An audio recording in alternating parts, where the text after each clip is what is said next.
नमस्कार, आपके साथ मैं हूं सबीना तामंग देशमुख। आप देख रहे हैं देश के नंबर 1 हिंदी न्यूज चैनल का नंबर 1 शो कच्चा चिट्ठा। कच्चा चिट्ठा की शुरुआत गाजा सिटी में चल रहे उस बड़े ऑपरेशन की जिसने हमास में हाहाकार मचा दिया है। खबर है कि 7 अक्टूबर को इजराइल पर हुए खूनी हमले के मास्टरमाइंड याह्या सिनवार को इजरायली सेना ने सुरंग में घेर लिया, जबकि हमास दावा कर रहा है कि इजरायली सेना अब गाजा सिटी में बुरी तरह घिर चुकी है। लेकिन इन सभी के बीच एक नाम उभरा है। बहुत ध्यान से सुनिएगा कि इन सभी के बीच में एक नाम कुछ इस तरह से उभरा है, सन्स ऑफ अबू जंदल। नेतन्याहू भी ये नाम सुनकर हैरान है।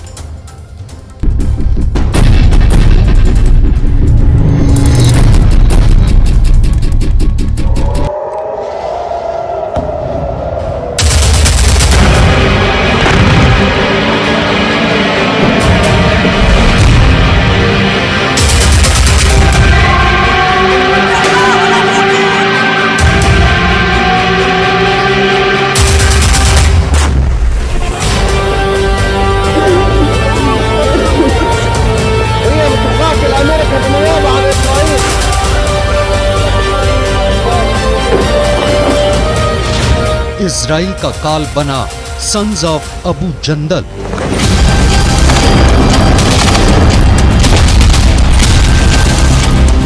उत्तरी गाजा को इजराइल सेना बुरी तरह से रौंद रही है, लेकिन हैरानी की बात तो ये है कि 30 दिन की जंग के बाद भी गाजा शहर से हमास के लड़ाकों का सफाया इजराइल नहीं कर पाया है।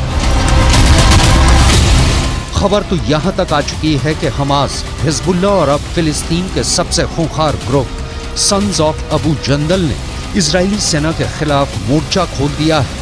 हम आपको बता दें, सन्स ऑफ अबू जंदल के लड़ाकों ने फिलिस्तीन के राष्ट्रपति महमूद अब्बास को सिर्फ 24 घंटे का वक्त दिया है कि वो इजराइल के खिलाफ फिलिस्तीन की तरफ से भीषण और आर पार की जंग का ऐलान करें, नहीं तो महमूद अब्बास को भी सन्स ऑफ अबू जंदल जिंदा नहीं छोड़ेगा। हम आपको ये भी दिखाएंगे कि क्यों इजरायली सेना आनन फानन में ऐलान कर रही है कि उसने 7 अक्टूबर हमले के असली मास्टरमाइंड हमास के टॉप कमांडर याह्या सिनवार को गाजा की सुरंगों में घेर लिया है। हम आपको ये बताएंगे क्यों इजरायली सेना को हमास से लड़ने के लिए अमेरिका, फ्रांस और यूरोपीय देशों से बेहद घातक हथियार और बंकर बस्टर बमों की जरूरत पड़ रही है।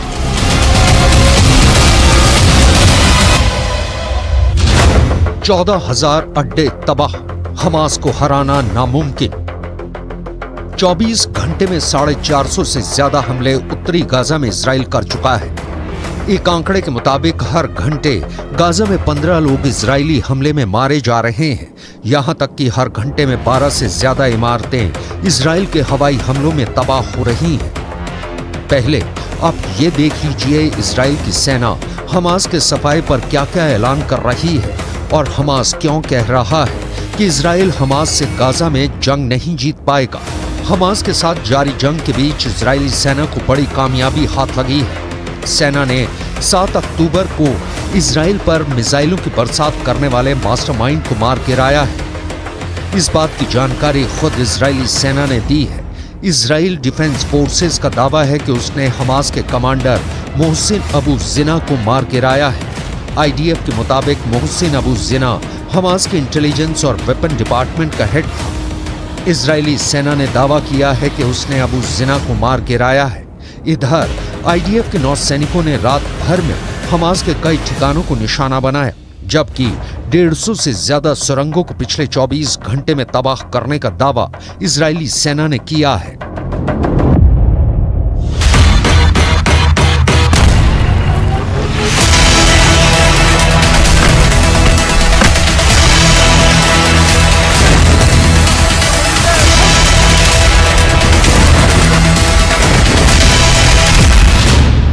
घिर गया कमांडर याह्या सिनवार। हालांकि हमास, हिजबुल्लाह और हूती के साझा हमलों की वजह से इजराइल की मुश्किलें बढ़ गई हैं। इसके बावजूद इजरायली फौज ना रुकी है, ना झुकी है। चुनौतियों को स्वीकार कर आईडीएफ जवान करारा जवाब दे रहे हैं। इजरायली सेना और उनके भारी भरकम टैंक तबाही मचा रहे हैं। जमीन पर जंग अब चरम पर पहुंच चुकी है। इजरायली रक्षा मंत्री भी गाजा पहुंच चुके हैं। वहां वो अपने सैनिकों की जमकर हौसला अफजाई कर रहे हैं।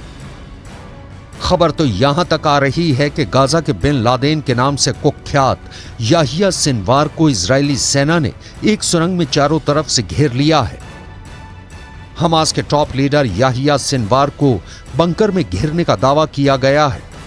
सुरंग में बुरी तरह से फंस चुके सिनवार की सुरंग पर हवाई हमले किए जा रहे हैं, जबकि जमीन पर इजरायली सेना ताबड़तोड़ हमले सुरंग पर कर रही है। इजराइल डिफेंस फोर्सेस का कहना है कि उसके हमले में हमास के कम से कम 10 लड़ाके मारे जा चुके हैं। ये वो आतंकी थे जिन्होंने अल कुद्स अस्पताल के पास एक बिल्डिंग में शरण ली थी। इसी के पास की ही एक सुरंग में याहिया सिनवार मौजूद है, जो अब इजरायली सेना के टारगेट पर आ चुका है। 7 अक्टूबर को इजराइल पर हुए खूनी हमलों का असली मास्टरमाइंड याहिया सिनवार ही है, जिसे अब इजराइल मारने जा रहा है। इजराइल ने गाजा में हमास के लड़ाकों को ऑफर दिया है कि या तो हमास के लड़ाके खुद ही सिनवार को मार दें या उसे इजराइल को सौंप दें। अगर ऐसा हुआ तो युद्ध खत्म हो जाएगा। इजराइल के रक्षा मंत्री योव गैलेंट ने सिनवार के छिपे होने के सटीक स्थान का खुलासा नहीं किया। מה שקורה ביממה האחרונה זה דבר מרשים מאוד מבחינת הפעולה של צה"ל.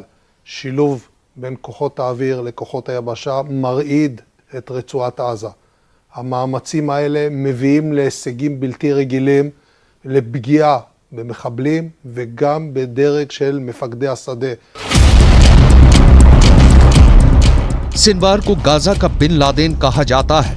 आईडीएफ ने उसे डेडमैन की संज्ञा दी है। इजराइल के रक्षा मंत्री योव गैलेंट ने कहा है कि गाजा में हमास का नेता अपने बंकर में छिपा हुआ था और वो अपने किसी भी सहयोगी से संपर्क नहीं कर रहा है। इजरायली प्रधानमंत्री बेन्यामिन नेतन्याहू ने 61 साल के सिनवार को बंकर में छोटे हिटलर की तरह काम करने वाला शख्स बताया है। ऐसा माना जा रहा है कि सिनवार गाजा पट्टी अस्पताल के नीचे हमास कंट्रोल सेंटर में छिपा हुआ है। आईडीएफ के प्रवक्ता लेफ्टिनेंट कर्नल रिचर्ड हेचट ने हमास के अत्याचारों में उनकी भूमिका के लिए सिनवार की तुलना अल-कायदा नेता ओसामा बिन लादेन से की है। מודיעין, אוויר, ים ועם שירות הביטחון הכללי. לנגד עינינו כל העת החטופים שמוחזקים בשבי החמאס. इजराइल का काल बना sons of Abu जंदल।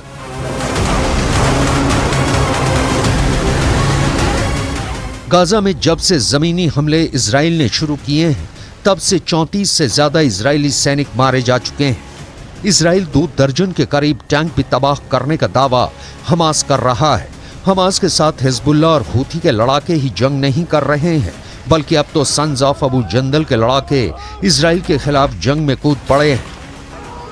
Sons of Abu जंदल लड़ाके फिलिस्तीन के राष्ट्रपति महमूद अब्बास से इसलिए बेहद नाराज हैं क्योंकि फिलिस्तीन के राष्ट्रपति ने जंग के 30 दिन बाद भी इजराइल के खिलाफ युद्ध का ऐलान नहीं किया है। अब फिलिस्तीन के राष्ट्रपति महमूद अब्बास को सिर्फ 24 घंटे का वक्त दिया गया है। या तो इजराइल के खिलाफ युद्ध करो या फिर अपनी मौत का इंतजार करो। आप इस वीडियो को देखिए जहां फिलिस्तीनी प्रेसिडेंट महमूद अब्बास के काफिले पर आतंकी हमले का दावा किया गया है। इस हमले में राष्ट्रपति महमूद अब्बास का एक बॉडीगार्ड मारा गया है। मीडिया रिपोर्ट्स के मुताबिक हमला वेस्ट बैंक में हुआ। वहीं तुर्की न्यूज़पेपर के मुताबिक हमले की जिम्मेदारी सन्स ऑफ अबू जंदल नाम के संगठन ने ली है। इसमें गोली लगने के बाद बॉडीगार्ड जमीन पर गिरता दिख रहा है। מאז תחילת התמרון הקרקעי השמדנו אין ספור מפקדות, מנהרות, בסיסים, מתקנים של החמאס. החמאס מגלה שאנחנו מגיעים למקומות שהוא לא חשב שנגיע אליהם. 14,000 अड्डे तबाह, हमास को हराना नामुमकिन। कुल मिलाकर अब यह देखना होगा कि क्या हमास के टॉप कमांडर याहिया सिनवार के मारे जाने के बाद जंग रुकेगी या फिर भड़केगी।